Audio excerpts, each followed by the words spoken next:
Hi, all. Welcome. For those of you who are just joining, we'll get started in just a minute.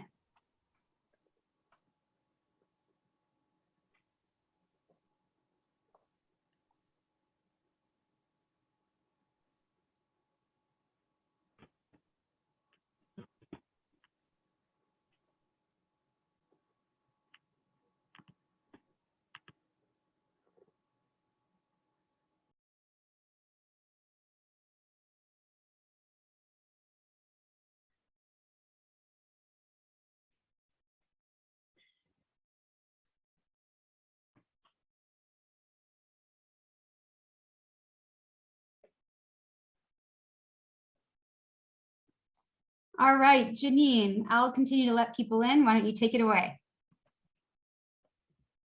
Righty, thank you, Marissa. Good evening, everyone.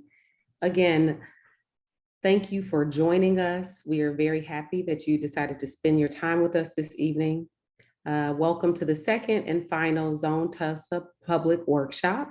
My name is Janine Edwards. I'm a partner with P3 Development Group, and we're a professional services firm that specializes in engagement, equity, and inclusion. We'd like to share with everyone that tonight's meeting will be recorded and wanted to briefly give you a sense of how we'll spend our time together. Next slide. So we have a agenda in front of you right now, and it includes a brief overview. And so I'll walk you through a few things, and then we'll make a transition to Kirk, who will walk us through the zoning recommendations. We'll give you a chance to ask questions following that, and then we'll transition to communications and give you a sense of some of the engagement recommendations, which has also been a focus of this effort, and give you a chance to then ask questions. And then we'll wrap things up and talk a little bit about next steps. Next slide. So just to ground everyone, we have a specific set of goals for our process, which has really been our North Star. They have really focused in on identifying and revising zoning and land use regulations and processes. Listed here are some of the focus areas around the lack of affordable options, negative health outcomes, environmental injustice, addressing unwelcoming attitudes to outsiders, general lack of engagement in public processes, limited access to mobility and transportation, lack of investment in disadvantaged businesses, and finally, gentrification and displacement. Next slide. So we have been on a journey now since April, and it's been extremely intentional. And so as you can see here, we're nearing the end of our process. We kicked off the engagement in April with a series of community conversations with a diverse representation of Wauwatosa residents that have been along the journey and helped shape this process. And then in June and July, our team worked with the city to develop a draft set of recommendations for zoning changes that were grounded in equity. At the end of July, we had another round of community conversations. And so we brought folks back again to put those in front of them to get more feedback. And then last night, we had a public community workshop that was face-to-face in Root Common Park. It was a nice evening. Had some more folks come out and join us and share their thoughts, which brings us to today, our second public workshop. And tonight we'll share the final set of recommendations with you. Hopefully we'll be able to wrap that up just based on additional input that you give us, and then we'll close out our process. Next slide. And so as we speak about engagement and the touch points that we've had, we wanted to share with you a little bit about kind of how our process has been going as a way to be transparent and to mirror back to you how folks have engaged in the process to date. And so at our community conversations, we had 45 participants join us. We felt like that was a really diverse group, representative of many aspects of the Wauwatosa community. Our second public workshop, which was a virtual workshop, we had 71 folks attend that first public workshop. And then you all may recall that we had a public survey that was focused in on engagement and we had 98 responses for that survey.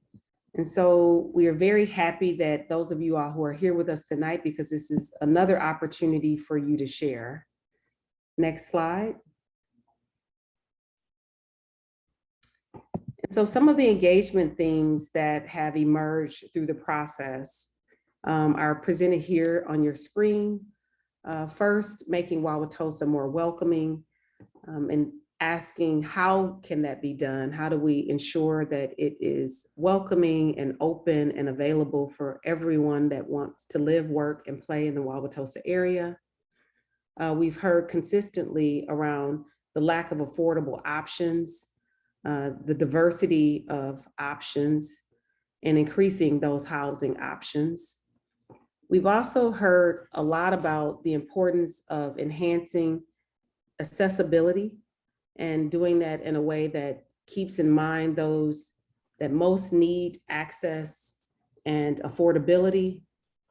And then we've heard loud and clear the importance of empowering and lifting up businesses, especially the small businesses, the type of support that they may need in the future.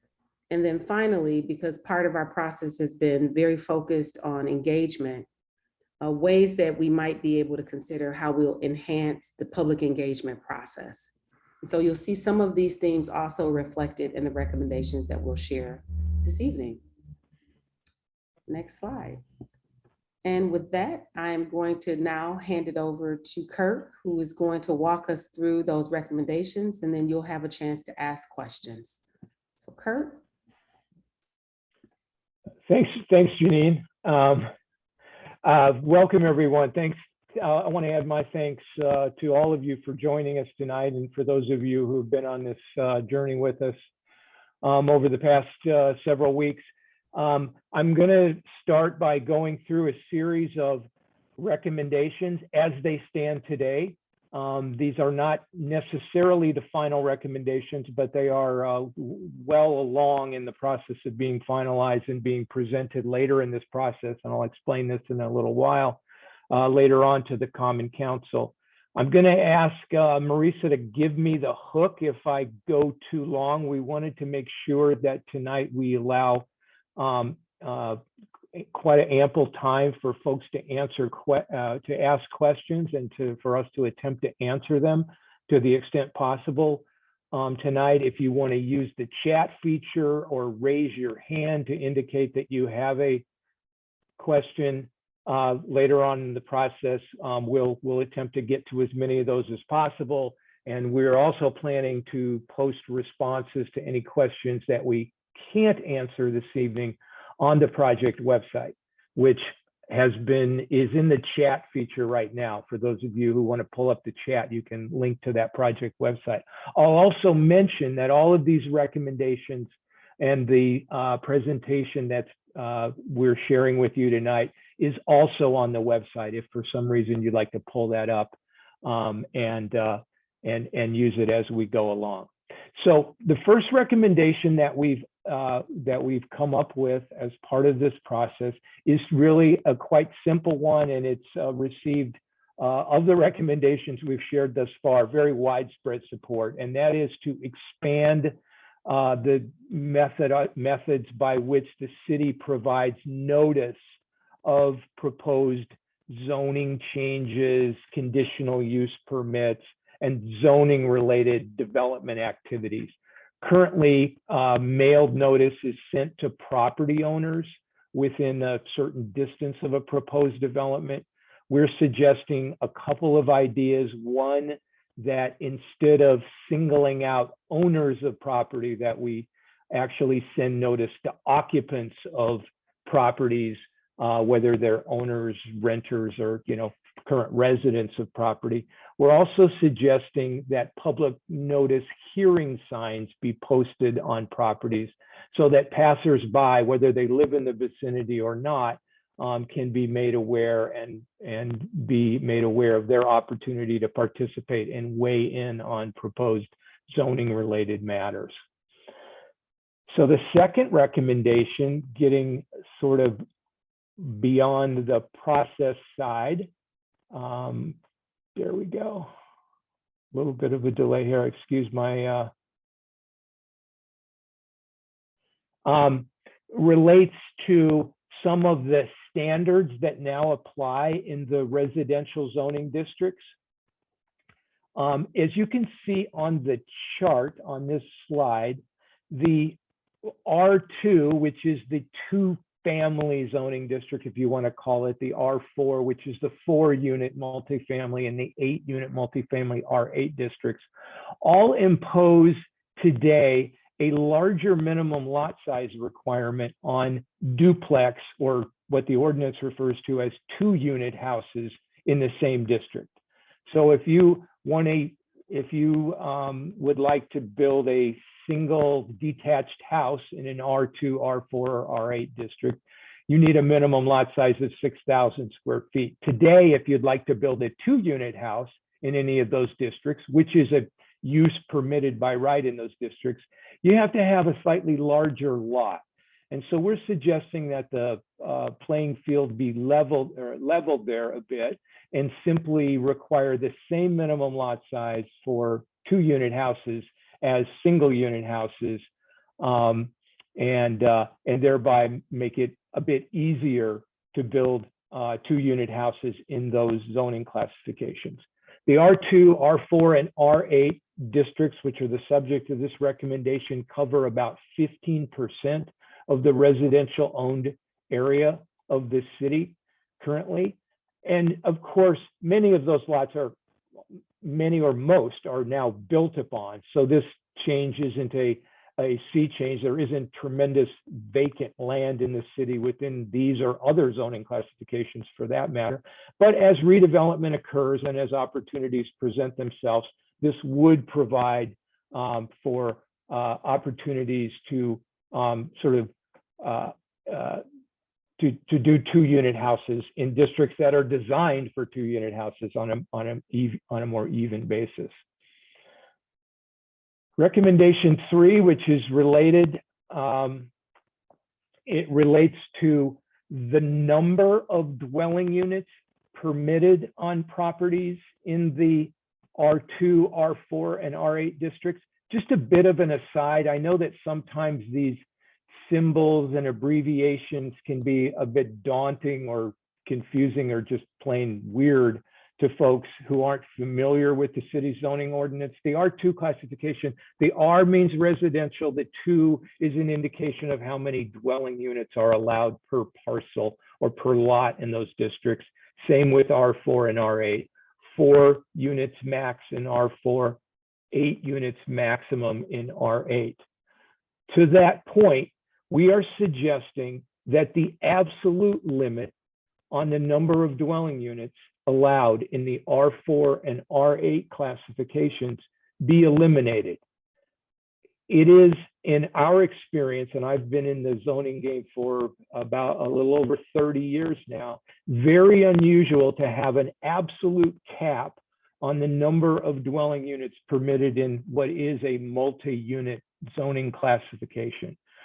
So instead of the 4 or 8 number, we would eliminate those numbers as shown, or it's difficult to see, but we're proposing the elimination of the 4 and 8 unit caps in the R4 and R8 district. At the same time, we're suggesting that the city consider eliminating a requirement that establishes a limit on the number of dwelling units based on the size of the lot on which the building is located. It's referred to in the current ordinance as a minimum lot area per dwelling unit standard. And in our opinion, it's an unnecessary and artificial constraint on the number of dwelling units in light of the fact that the districts now, as you can see, have a limit on building height, same height in all of the residential districts, 35 feet or about 2.5 story buildings maximum. The amount of a lot that can be covered by a building is limited to 40 to 60% in these multifamily classifications. We have building setback requirements that tell us how much open space needs to be on the front of the lot, on the side, and in the rear yard area.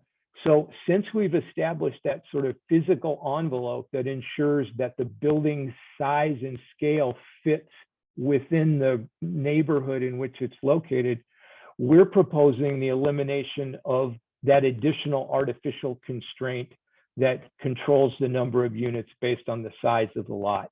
Just let the physical envelope of the building that complies with the zoning regulations be the controlling factor. There are building code limitations too on the size of rooms and dwelling units that would come into play. So that's recommendation 3, and I think it would be an important step forward. I will mention that there is precedent for this type of approach. New zoning established along the Midtown area of North Avenue in recent years follows this same approach and was recommended for the same reason. Recommendation 4, once it proceeds here, there we go. So all of those, I referred to the R2, the R4, the R8. Those numbers refer to the number of dwelling units permitted on a lot. Another important piece of information is that by definition, only one family, or what the ordinance terms a household, can occupy one of those dwelling units.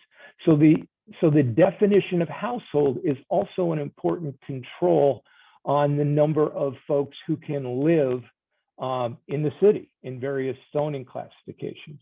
The current definition of household under Wauwatosa zoning ordinance goes something like this: any number of people related by blood, marriage, adoption, or other kind of legal arrangement, or up to 3 unrelated individuals. So in essence, it's using a concept of family that is, I think, a bit antiquated in today's world. Adults live together for any number of reasons, including sort of aging in place, extended families, intentional communities, and folks who simply live together to reduce their per capita housing costs. So this limit of 3 unrelated per the definition of household is another constraint that I think should be reconsidered. So we're proposing to amend the definition of household in some way, either to increase that number, that maximum of 3, or to base it on the size of the dwelling unit or some other factor. So our recommendations at this point are fairly high level. We don't have specific ideas to share, but we'll be presenting these ideas to council as as priorities to help them identify as ideas moving forward. Recommendation number 5 is very closely related to recommendation 4 about the definition of household. If you aren't a household under the zoning ordinance, you're a group living arrangement. Currently, the limitations on group living arrangements, and these could be group homes for persons with disability, it could be adult housing for older residents, even foster care comes within the definition of group living, both under the city's zoning ordinance and Wisconsin law. And we're simply suggesting to sort of move away from defining group living by who the people are, but rather just kind of generically by the number of people and the services that are being provided. This is important because the ordinance imposes lots of limitations on group living arrangements, including spacing them apart and requiring that they go through extra review processes like the conditional use process. So very closely, again, related to the idea of amending the definition of household.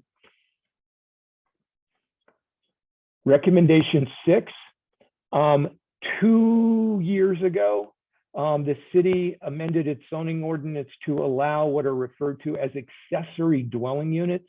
And these are small, self-contained, fully functional dwelling units that may be within an existing house or maybe within a small building in the rear yard or above the garage, in a single family type setting. The accessory dwelling unit or ADU regulations come with a lot of additional standards, one of which is a limitation on the size of the ADU or accessory dwelling unit. And we're proposing that be amended somewhat. It's currently set at, I think, 650 square feet. And we're suggesting here a more specific idea, and that is raising it to 900 square feet, or the floor area of the can't exceed the floor area of the principal dwelling unit, whichever results in a lower number. We think this would help to make ADUs more economically viable and also provide for kind of family size ADU type opportunities in the city. We're also suggesting that the city sort of ramp up the publication of the fact that ADUs are allowed in the city. I know as we've talked to groups as part of this process, there are many folks who didn't know this program did exist.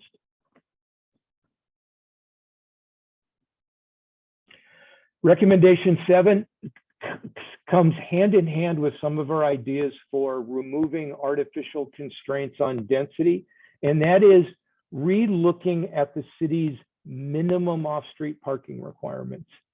And as many of you know, zoning in Wauwatosa and in many communities still imposes sort of government mandated minimum requirements on businesses or residential buildings that are going in the city, saying that you have to have X number of parking spaces per 1,000 square feet of floor area or per dwelling unit in a building. And as a general rule, in recent years, many local governments are moving away from imposing at least excessive minimum off-street parking requirements, some eliminating them entirely and others reducing them strategically, particularly along routes where transit is highly accessible. This can not only have a positive impact on reducing or eliminating requirements, can not only have a positive impact on the providing more affordable housing options in the city, but even for some of these small and disadvantaged business operations that may want to move into the city, minimum zoning imposed parking requirements can be a significant obstacle to folks starting up business and add significantly to their startup costs because of the land required to accommodate parking. Now, at the same time, we understand that overnight street parking in the city is currently prohibited during certain hours. So in tandem with the idea of relooking at the idea of imposing minimum parking requirements or getting out of that business, we're going to need to look at that issue in light of or in the context of the overnight street parking ban and see if some strategic amendment shouldn't be made to that policy as well. On a closely related topic, we're suggesting that the city's bicycle parking requirements, in 2013, when the ordinance was last amended, bicycle parking requirements were added to the ordinance. They're fairly nominal, very simple requirements. I think over the years, as we've gotten more familiar with the needs of cyclists, whether they're commuters to work or just occasional cyclists or shoppers who visit stores on a bicycle, we see the need for a more nuanced and sophisticated approach to bicycle parking. Your neighbor Milwaukee recently amended its bicycle parking requirement, and it's generally seen as a kind of model nationally, one of many. And so we wouldn't have to look far to find a potential model to sort of upgrade the city's bicycle parking requirements, which is recommendation number 8.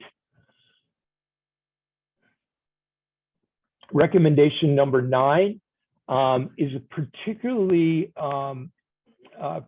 closely related to providing or addressing accessible housing, particularly for folks with disabilities, visitable housing, and it is to add a specific procedure to the ordinance to accommodate requests for relief from zoning standards. The prime example that I often use in explaining this is if someone needs to add a accessibility ramp for a house or a residence, or maybe a lift, a chair lift, because of the older construction of the house with a stoop perhaps, they currently have to go through a fairly rigorous process called the zoning variance process. And the findings and process involved in getting a zoning variance can be costly and very time consuming. So we're suggesting adding a specific process that would be more streamlined, easier, and more reasonable for considering forms of zoning relief for either individuals with disabilities or developers of housing for persons with disabilities. Recommendation number 10 is a broad one, and it simply suggests that we relook at the ordinance. There are the zoning ordinance, and the way that most people think of zoning is it tells you which uses are allowed in which areas of the city. Some of those uses under zoning are permitted by right. Others require approval through what Wauwatosa refers to as the conditional use or conditional use permit process. Again, that's fraught with fees and expenses and time. And over time, we've noticed and observed that several uses now classified as conditional uses are very commonly approved with the same conditions or stipulations attached to them. And so we're suggesting that as a matter of streamlining, again, business startups and making the process more efficient and more understandable for people, that we take a look at those and maybe move some of those uses now classified as conditional into the permitted by right category, perhaps subject to some supplemental regulations based on what has been imposed by the Planning Commission and Council in recent years as they've looked at these kind of conditional use permit requests.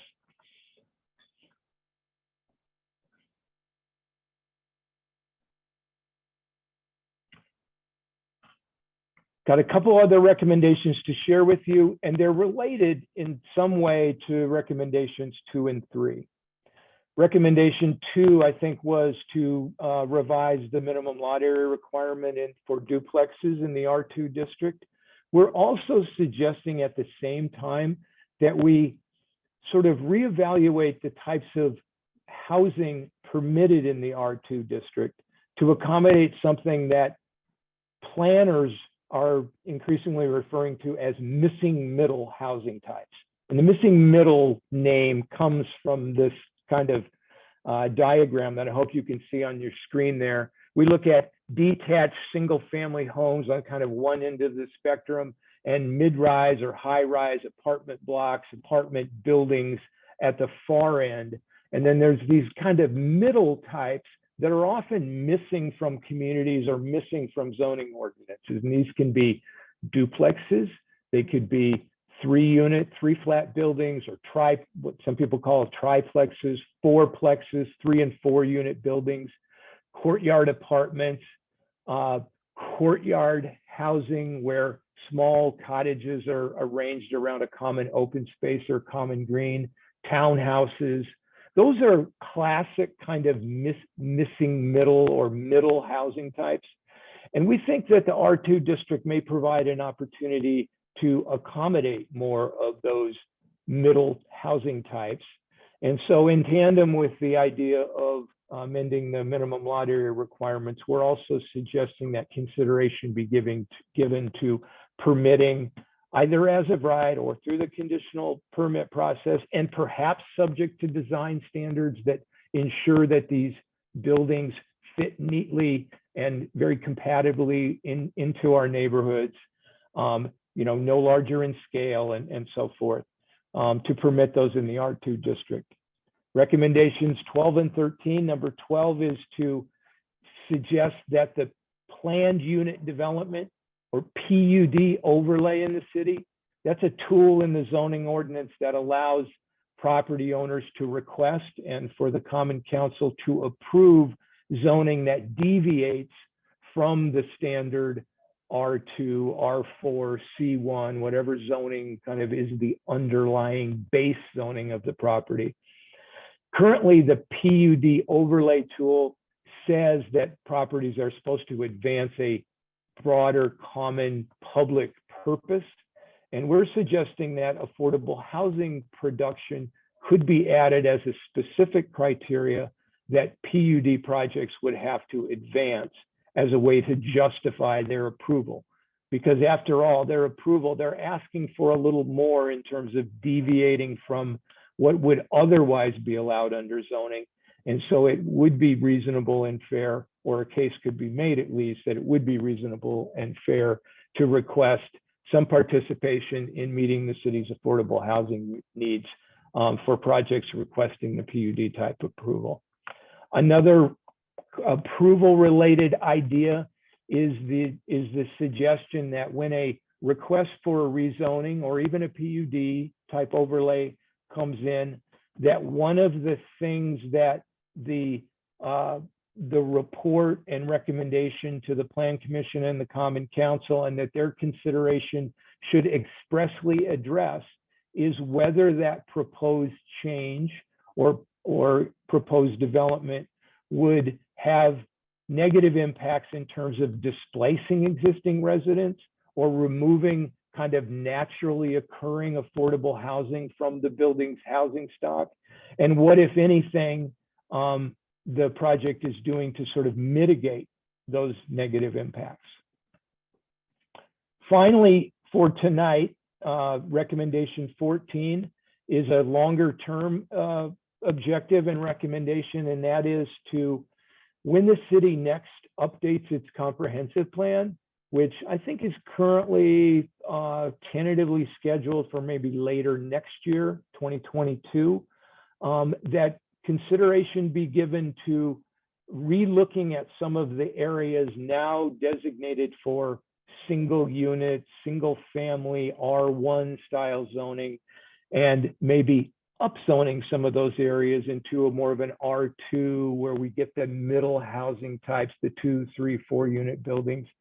And those considerations could be based on the areas that have really good transit accessibility along a bus line, BRT, other kinds of transportation infrastructure, or very walkable in relation to surrounding services and businesses. Could also be based, those considerations, for areas that might be prime candidates to be sort of moved into the R2 classification. Could be the presence of older multi-unit buildings in those areas that have been grandfathered in or are legal non-conforming to use zoning parlance. So there are any number of sort of reasonable factors that could be taken into account that would justify sort of reclassifying some of those areas, upzoning them into more of the middle housing category. And so that's the final substantive recommendations. Again, I'll draw your attention to the website where we've got the full list. There are three or four other recommendations that are not really substantive in nature, but as we were inside the ordinance, we identified 3 or 4 technical amendments that, again, I don't think have any substantive impact in terms of density or changing zoning or any kind of entitlements. But in order to move to your questions and answers, I'm just going to skip those tonight, tell you that they're non-substantive, have you take a look at them, and if you later have questions about them, we can find a way to answer those. So thank you for indulging me in that long-winded discussion. I'll now sort of open it up for questions. If Marisa and others could kind of help me navigate my way in terms of who raised their hand first and those kinds of things, that'd be great. Yeah, of course. Thank you so much, Kirk, for presenting those zoning recommendations. So as you just said, we would love to open it up to Q&A and as an opportunity to provide a reaction to what Kirk just outlined. So please feel free to share if there's anything that really resonated with you that you would like to lift up, or are there things that we have missed that you think are really important to capture. You can either drop your question in the chat or to raise your hand by clicking on the reaction button at the bottom of your screen. And please note that we have 20 minutes for this Q&A section. And if we don't have time for all, we will answer all submitted by chat in a memo and post on website early next week. And it's my understanding that Russ Drover has the first question for you. So please feel free to unmute yourself, Russ, and ask the question to Kirk. Oh, okay. Can you hear me? Yes. Yeah. Hello? Okay, I had a little problem getting in on my cell phone, so I missed a lot of the presentation on the 14 points because I was listening to, in the background on my phone, the presentation, and it was conflicting with the PC. My PC has now a microphone, so I use my phone.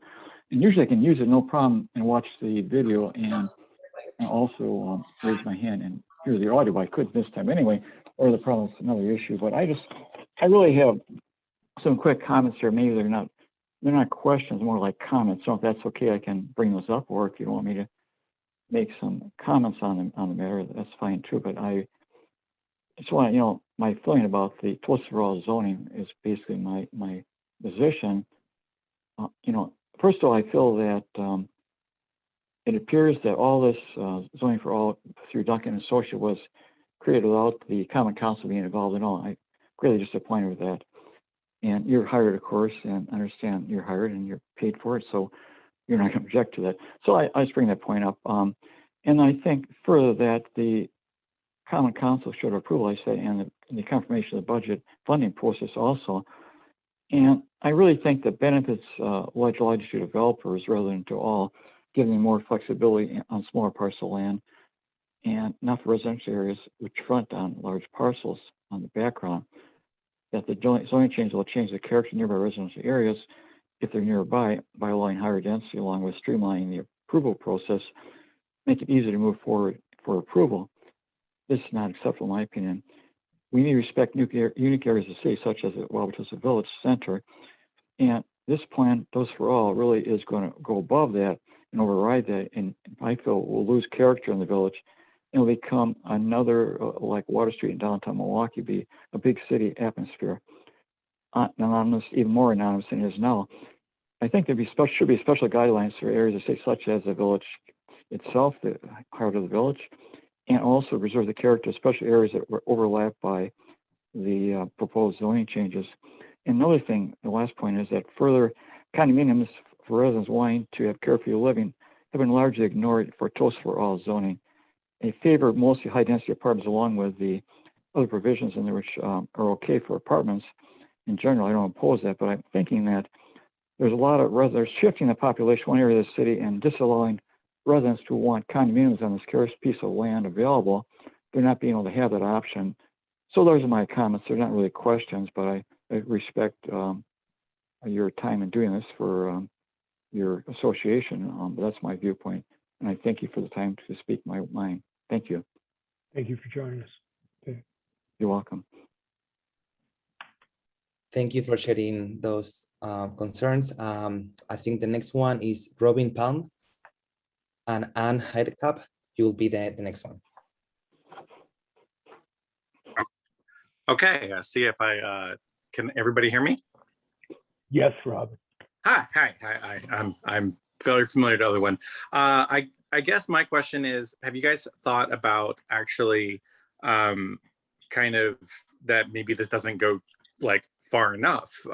Things that that could be proposed as near certain areas, minimum density requirements, or just especially around high job centers and low population centers, like around the medical center, around Mayfair Mall, and sort of the Blue Mound Zoo area, where transportation investments and job density sort of necessitate additional housing and additional density in housing, but they just haven't come up. My second point is because the Wisconsin Building Code actually doesn't differentiate between 1 and 2 family houses at all.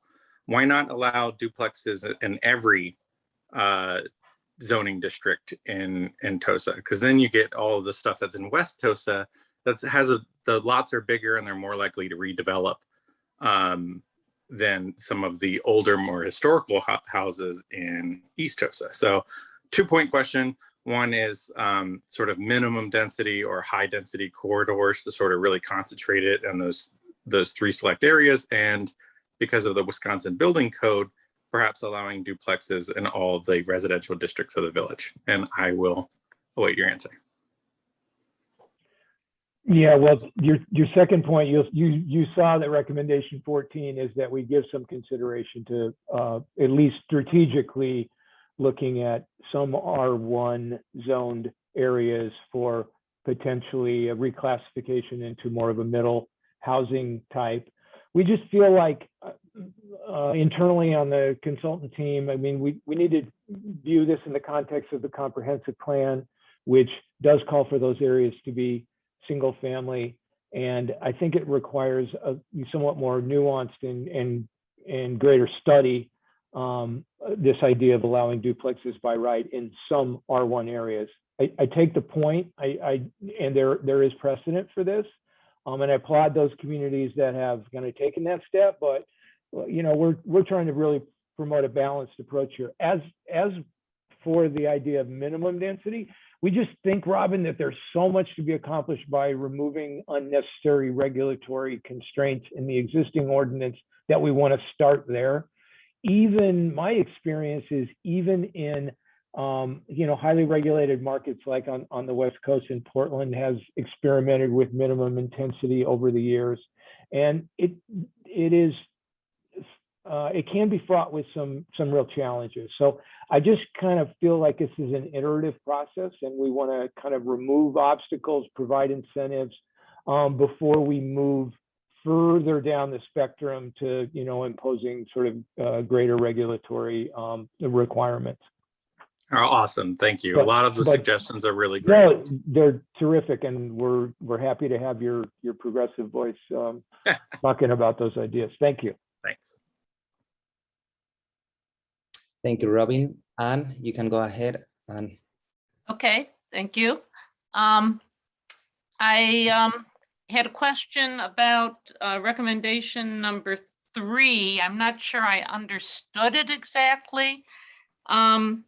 You talked about removing artificial limits on the density, and then you said something about removing limits on 4 and 8 unit buildings in the R4 and R8 areas. And I didn't understand if that meant you could have buildings of any size in those areas, or if you just could explain that one a little better to what would the actual change be to the R4 and R8 areas? The actual change would be to remove the existing limit on the number of dwelling units allowed in a building in the R4 and R8 district. The R4 district currently limits buildings to no more than 4 dwelling units. Okay. R8, no more than 8 dwelling units. By removing those numerical limits, we would still retain the existing building size limitations of those districts. No more than 35 feet in height, no more than 40% lot coverage. Okay. So the size of the building wouldn't increase. We would just get out of the business of telling people how many units they could put in the building. Okay, so the possibility it would allow for some more density. It would. It Okay. would. And then I guess the other thing is, I guess I just want to second what Robin was saying. And my concern is if we put off changing anything about the R1 districts as your last recommendation, that, I'm not sure it's ever going to happen. So I would really like to see something move forward on that in this current process. Sure. At least get the discussion started, tie it to a comprehensive plan, make it so it's not just an idea that gets lost. Because I think we really need, particularly the duplexes, 4plexes, 3plexes in more of the R1 area. Well, I would encourage you to champion that, continue to champion that idea. We will be, I don't want to spoil the plot here, but at the end, I was going to tell you what's coming up. We anticipate in October, we'll be presenting our final recommendations to the council, probably the Plan Commission, Equity and Inclusion Commission. We're not sure of the structure or how that's going to work, but in October, and that'll certainly be a public meeting, and we would continue to, welcome your support for existing ideas and, pushing the envelope even further. Thanks for participating, Anne. I know you've been a stalwart. Ursula, I think you are next. Thank you. Can you hear me okay? Yes. Okay. I would certainly kind of want to follow up on what Ann was saying. I think Wauwatosa has the R1 zoning is very different whether you live on the east side of Wauwatosa or on the west side of Wauwatosa. I happen to live on the west side, and I think there's huge potentials of really increasing density on our half, 3/4, and 1 acre lots. So again, I would really like to push that more in terms of a recommendation. But my question is, I'm kind of curious as the development team, and you understand how much area, you said about 15% of the residential housing zoning is R2, R4, and R8. And I'm just kind of curious if you have looked at how many additional housing units these changes would actually create in the next 10 years, and as well as what kind of mechanisms are built into the current zoning recommendations that would actually enforce or encourage really affordable housing and not just housing. So it's very difficult, and we have not tried to estimate or project. It's very difficult in a largely built out city to estimate how many property owners would take advantage of new redevelopment opportunities on their property. There simply, as you well know, Ursula, there aren't a lot of vacant, whether we're talking about R2, R4, R8, or all the R1s put together, there's not a lot of vacant land that could be developed. So this would largely be a redevelopment and kind of spotty infill type situation that we'd need to, have a far better understanding of the real estate market than we have at this moment to make those sorts of estimates. In terms of guaranteeing the affordability, we have not made recommendations with regard to imposing restrictions on new housing produced under any of these programs. That I think could occur. I say that with hesitation because Wisconsin has some kind of unusual state laws when it comes to mandating the price of housing or anything having to do with rent control or affordability measures. So our hands may be tied by the state now that I think about it, about imposing those restrictions. But intuitively, just by definition, smaller units will be somewhat more affordable. Putting 2 units where heretofore there are 1 ensures some level of affordability. 4 units where heretofore there were only 1, distributes the land costs over, greater number of units and would have some impact on affordability. But in terms of requiring it, I do think we're going to run up against some constraints in state law. And that's something we might also want to push forward as a kind of legislative agenda to give cities more control over that sort of thing. Right.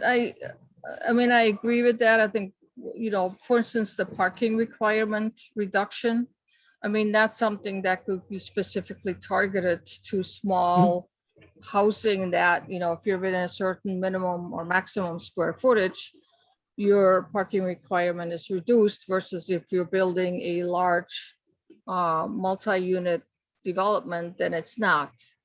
So I think those are some of the recommendations I'll be looking for that just kind of give additional incentives for affordable housing. Yeah, excellent point. Thank you. Thank you. You've also been a great contributor, and we appreciate it. Yeah, thank you, Ursula, for participating. Julie?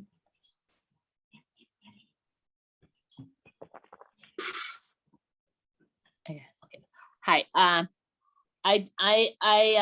am first looking at people with disabilities and really the creation of more opportunities here. And I like the recommendations that you've had so far, but I also don't necessarily see them leading to more accessible, affordable housing that is for people with disabilities. And I'm hoping that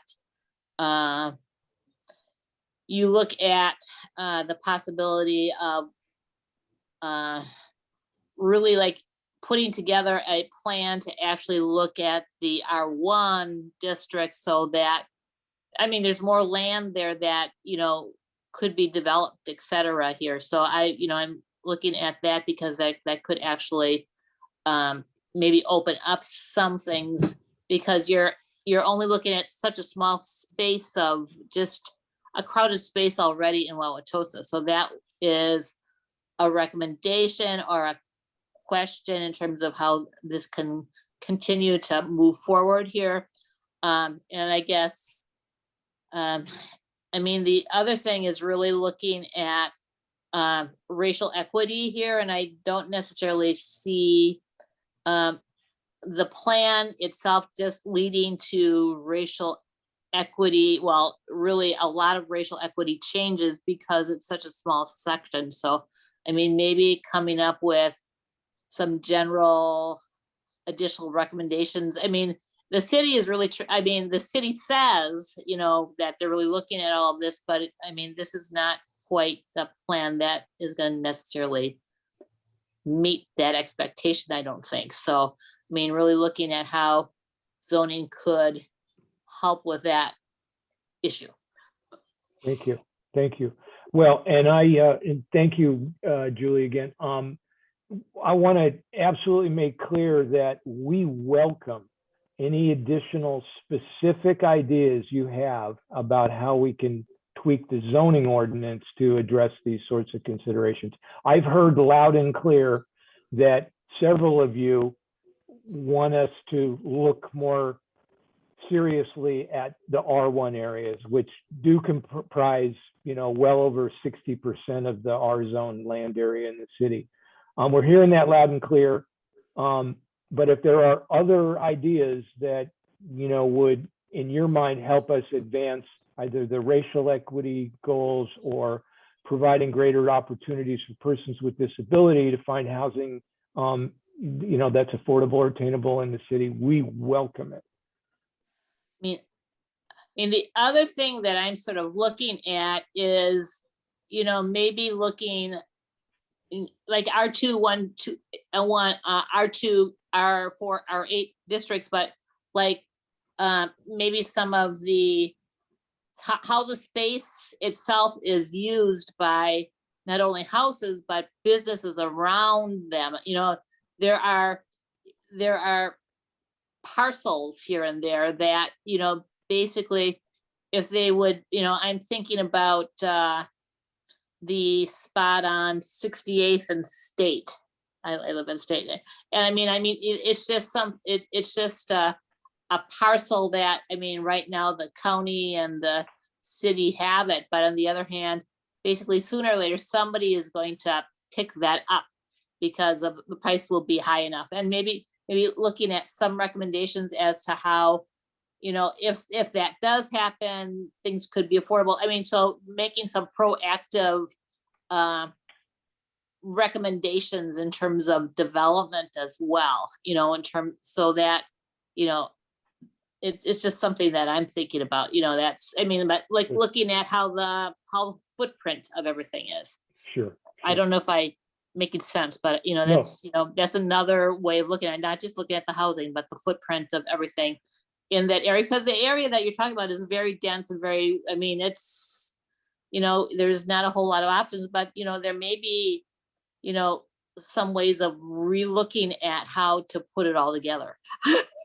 Okay, all right, terrific. Well, thank you again. Let's move to someone else. I don't want to cut us Yeah, off. I Thanks, think Julie. the next question was Cathy Phillips dropped a question in the chat. Sometimes folks are concerned about increased traffic with more density. How do you suggest we counter that fear? Well, I think we do, whenever we encounter sort of opposition to a new idea, we need to do our best to educate ourselves about what the concern is and to share our experience and knowledge with how these issues are resolved. You've heard me say at many points in this discussion tonight that I think transit and alternative modes of transportation, whether it's walking or bicycling, need to be factored into these considerations in recognition that not all areas of the city have the same access to those amenities and features as others. I think that we can do our best through empirical studies of moving forward with a comprehensive plan, various studies that the cities have to demonstrate the traffic related impacts of various development scenarios. And that'll all be part and parcel of how we address that moving forward. Thanks, Kirk. I think we have one more question from Diane. Unmute. Hello, this is Diane, and I think your goals are very well-intentioned. I really like them to increase diversity, make things more affordable, etc. But I have to say that this is also a developer's dream. I don't know how many people on this board have ever attended a Wauwatosa public hearing where the majority of residents, if not all of them, were vehemently against a new development project. Have you? Because people have some very strong feelings, and it's amazing how the project comes back again and again. It's like they don't listen. No, we don't want it. Or we don't want it this way. We don't want it this tall. We don't want, and it takes a long time and concerted effort to get anyone to listen to residents. So to eliminate these different restrictions to make it easier is a concern to me, because you eliminate the requirement that they go through this certain process. And if it's a valid thing, it'll go through, very likely. But you take away the voice of the public and the people who actually live in that neighborhood who have to experience this. I also want to talk about this plan seems to not pay attention to the needs of seniors. The Wauwatosa Senior Commission 2 years ago did a comprehensive survey of seniors and what kind of housing they want in Wauwatosa. And the #1 housing selection was condominiums. They're very concerned about not wanting to be warehouse in high-rise developments. But it seems that that's just about all that's being built for seniors right now. And also the previous caller person who talked about concern for traffic, and that is a concern, because saying people will just use mass transit, that's kind of altruistic, but the reality is parking becomes very congested and traffic itself is very congested. So those are some of the things that I'm concerned about, and I would hope that you take those things under consideration, that people need a voice, they want to be heard in their own neighborhood, and people are concerned about traffic, and seniors do need different options than being warehoused. I'm also concerned about increasing the number of household units within the same space, because when you cram people together, I have lived in those kind of situations. It is a recipe for more domestic violence and other pressures, because people are so crammed in like sardines that you just have no privacy, you can't move. It's not a good situation. And why we'd want to encourage them, well, just I have no idea. But those are my comments. Thank you for listening. Thank you for sharing, Diane. Thank you, Diane. And I think the first comment that you had about process is a really great transition into the next set of recommendations. So Borja, if you could share your screen and control, I'll just let you know next. Through the first public workshops, 2 sets of community conversations that Janine had walked through, and our surveys and discussions with city staff, we've identified a series of process recommendations that will work to enhance engagement and communications around zoning and land use efforts. These next slides, which can also be found on the project website, organize a series of recommendations around specific issues that we've heard from many of you and others in the community. And I want to note before we get into these that the recommendations all have varying costs, both with staff time and hard costs. And so as we refine them based on the input we get from this round of engagement, we'll identify the priorities that we've heard from you all. So I'm really excited to hear your thoughts on these and the costs associated with these recommendations. Next. All right, so our first issue that we've heard is that oftentimes community members are unaware that meetings are happening or that only certain elements and not others are being considered in a particular meeting or event. So there's a real lack of awareness about what's happening from a city meeting perspective from a portion of the community. Next. We've also heard that the city sometimes does not post a final agenda until the Monday before a Tuesday council meeting. And so it's hard for community members to track what's going to be discussed and what's the opportunity for public comment. So our first overarching recommendation is to continue and expand on opportunities to make public meetings more accessible.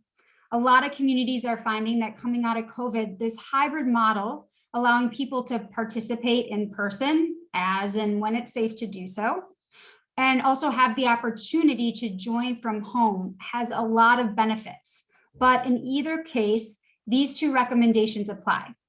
So we've heard a lot of feedback that residents would like to see agendas posted earlier and have the ability to submit their comments not only in person, but also virtually as an option. Many cities are facilitating these virtual submissions through an agenda software management program that makes it really easy to see what items are coming up when there's the opportunity for public input and to submit your comments that commissioners and or council members will read through in their packets. So these are our first set of recommendations. Next. The second issue that we've heard is it ties into kind of the first recommendation, and it's that residents are not hearing about what's going on or that they're finding out about projects or planning initiatives too late in the process. So we want to make sure through these recommendations that the city is spreading the word about development related public meetings and ongoing projects through existing communication channels. So where you all are right now and finding people where they're at. So the next.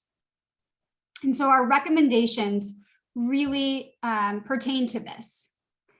Using Facebook events and ads aimed at targeting specific geographic areas so that more people, right, are getting notifications via Facebook. And also we recognize that it's not all virtual, right, that there's got to be some in person. So really building trust and boosting participation by creating a communication network. So whether that is with the disability community or the senior citizen community to help spread the word both digitally and in person and engage residents on zoning and land use plans and development projects that are going on. Next. The third issue, which I'm sure many of you can attest to, is just planning fatigue. So when a number of different planning processes are happening all at once, the public can experience engagement fatigue. You get tired out. And this is further exacerbated when stakeholders and you all don't clearly see the outcome of your input, especially as one process blends into the next. So over time, this can result in residents and community members becoming frustrated and not really want to participate in the next round of community engagement. So next. Another recommendation is for the city to internally enhance coordination by hosting quarterly meetings between departments so that they're really talking to each other and understanding what plans and processes are going on and when they're going to be going out to the public for feedback so they can sync up their engagement efforts. And I think that this really overlaps with the previous recommendation that the city leans into existing community groups to help spread the word and boost trust. Next. All right, so another issue that we've heard of is that meetings related to development projects can be inconvenient and accessible for a lot of community members. Next. So really thinking about, in addition to in-person outreach, using digital engagement software for active plans and projects. So there's a lot of different options out there, whether that's image selection, so you can see what you like and point to it and vote for those. Being able to just ask questions and, you know, in an open forum, or submit feedback on concepts and designs, and you can do all of this from home. So we really want to encourage this. And looking into the city for investing in these different kind of software engagement platforms. And then I also, again, just want to note that while investments in digital engagement, you know, they should be made, that we definitely need to make sure that there are the non-digital methods for residents who aren't tech savvy or don't have access to a computer, and that those still maintain as an option. Next. So the fifth issue that we identified, and one of, I think, the big problems with outreach and zoning, is that engagement just takes place too late in the process. So if members of a neighborhood aren't engaged until a public hearing that happens just prior to adoption, and I think this points to your concern, Diane, we've really missed the opportunity to collect input and feedback during the design process. And there's a real impact to that. First, people hear about a project in a negative light. That might be the first time that they're hearing about it, and they may be relying on information that may or may not be accurate. And second, residents and community members haven't had the opportunity to voice or contribute their thoughts and suggestions to the process until it feels almost too late.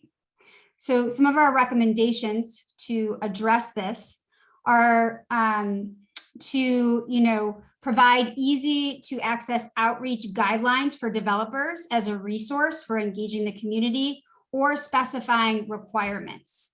So although encouraged during the review process, there's nothing in the existing code right now that requires developers to perform specific outreach activities or neighbor communications. So you'll see the second recommendation is to specify requirements for developers, or to provide them with outreach guidelines. So this could include more one-on-one or small group conversations to address concerns and challenges up front, and also just emphasizing the importance of developers showcasing their engagement efforts and their results during the approval process, and really leaning on that. We think this would be beneficial for both community members and a win for developers. Next. And finally, the last issue that we want to touch upon is that the zoning approval process can be very confusing. And if people don't understand the process, they don't know how to participate or feel like their input matters. Next. So some of the final recommendations here center on how can we educate residents and business owners about the process and why their input matters, how it ultimately shapes decisions in the city. And that could look like educational materials on the website, how-to videos, how people can get involved and what that means, or hosting pop-up booths at events and festivals that are already well attended to talk about this stuff to the public and make it all more accessible and understandable. That it's not only for staff or the planning nerds like some of us out there, that it's really for everyone and it impacts everyone's lives. And that's why we're all here today. So with that being said, I think we have about 10 more minutes to open it up for either Q&A on this. I'd love to get your thoughts. Did something that you hear really resonated that you want to lift up? Or as Kirk had mentioned before, is there anything that we've missed that we really should be focusing on here in terms of engagement and communications? Robin. Hello again. So as an urban planner myself, it kind of, after a while with public engagement, you kind of get this sense that no matter how hard you try, that the only people that come out when you publicly engage or put the word out there are people that are mad and that would oppose the project no matter what concessions are made. So, just like absolutely not, all those types of people. And so what I want to say is, how do we get an engagement strategy to get the people that are just like, meh, that's okay. Like, how do you get like yeah, seems all right, but who would never show up to a meeting because they don't have a strong opinion on it? They seem to be that would be the overwhelming majority of people, but those inputs are never considered because they don't have the time or the passion to come out to a zoning meeting. My thought is just to pick names out of a hat and ask them, or at the state fair or something like that. But that's the only idea I got. Love to hear what you guys think about that. Yeah, thank you, Robin. I always appreciate your thoughts and perspective. And I think you're right. I think that is almost kind of like the overarching issue, right? That we're trying to tackle with all of these different recommendations. So there's a number of different ways you can approach it. And first is just making it more accessible. So you are reaching a broader pool of people. And whether that is through, just like enhanced communications, really tapping into local organizations and networks and having them help spread the word about things that are going on. So it's just awareness that this is happening. It's making it easier for people to be able to participate once they know that something's happening. And quite frankly, I think, and I have found, a lot of it is just making it somewhat fun. Right? There's a lot of tension that surrounds zoning and development issues, and people are participating once they are all riled up, whether they are in support or against a particular project. And so I think it's a broader like awareness and education of why you should get involved, even if you're not super riled up, why your voice matters. And while even if you don't have you want to come out and fully support something or fully not, that there's that middle ground, and that is important too. And I think that ties into a lot of the education around zoning and the planning process and why voice matters in these recommendations. So I'm hopeful that, a lot of these can kind of aim to get that middle group of people and their voices that we're missing. Anne. Thank you. I guess the one that I think is absolutely most important and is really has to be the first one is this engagement is too late in the process issue. Because without saying that the developers have a requirement to engage with various groups in the city commissions, the disabilities group, the senior groups, the equity and inclusion, the neighborhood residents, before they come with a full-blown proposal. I mean, none of the rest of the education is going to matter because it'll still come, it'll still be too late to make any difference. So to me, that is absolutely most critical, that the city says we will require developers early in their process, whether they come to the city and the city says, go and talk to the residents, go and talk to these groups and then come back, or whether the city puts out a proposal and, has several bidders and they say, okay, now before we decide which bid to accept, we're going to get community input. And, so that to me is absolutely most critical. I mean, I like all the software ideas and easier to submit ideas. That's great. But then the other part about educating the public is I think those of us who are in groups that do have outreach into the groups of people that may be more favorable to affordable housing or to, a slightly higher density or whatever. If we get the word early enough, then we can engage those people in our groups who do support, because I think getting those supporting voices out to counter the negative ones, for sure you're going to hear. I mean, that's part of our job as well, but we can't do that part of the job unless we're in the process early. Yes, I really appreciate your thoughts. And I think that, we talked a lot about, well, I talked in the beginning just about, costs that's associated. And there are a lot of costs that are associated with some of the software and rolling it out, and even education campaigns around zoning. But I do think that, that could be a low cost, kind of first priority in terms of really either trying to work with developers or require them to do this engagement earlier in the process. And I also want to note that Ursula mentioned, can we share some examples of digital community engagement? Ursula, I know I have personally worked with the city of Chicago and the city of Austin, who both have used Bang the Table. So that's just one software. Borja can also drop some other examples in the chat, and then we can actually take some time and pull together some examples and models, and we'll include that in the Q&A that's posted on the website for you as well. But I appreciate that question and just wanted to lift that up. Julie.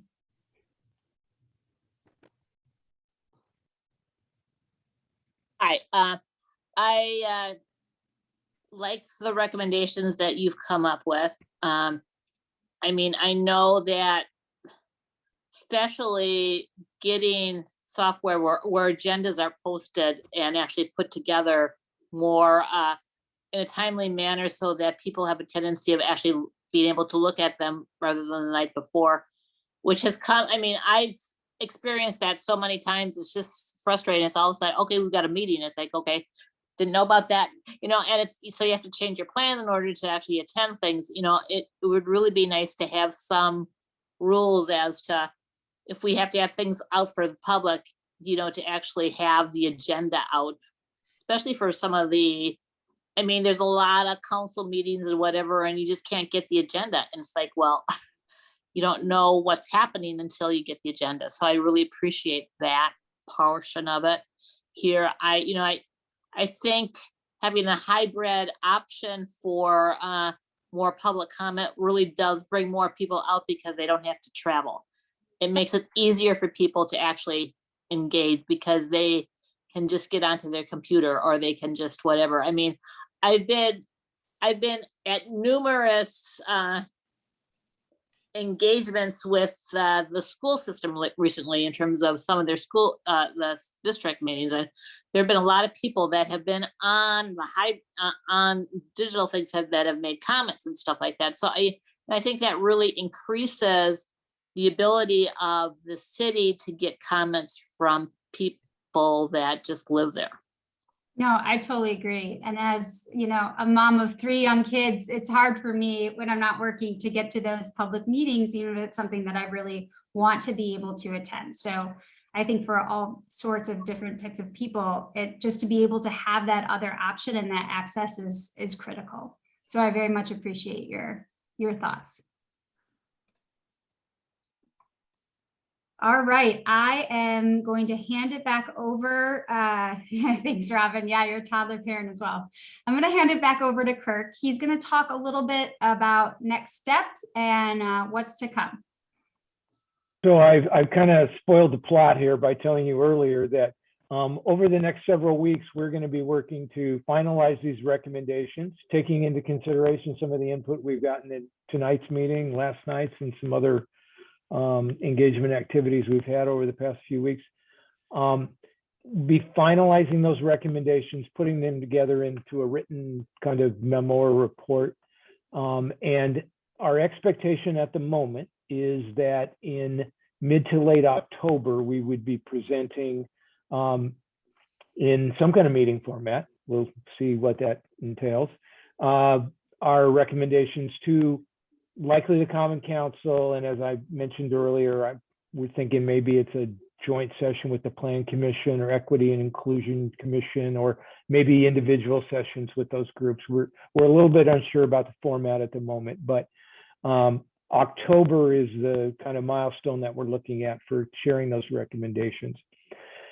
So after tonight, at some point in tonight's chat, we're going to be posting a survey that will hope you'll complete, indicating your support for the recommendations in tonight's presentation, as well as anything we've missed.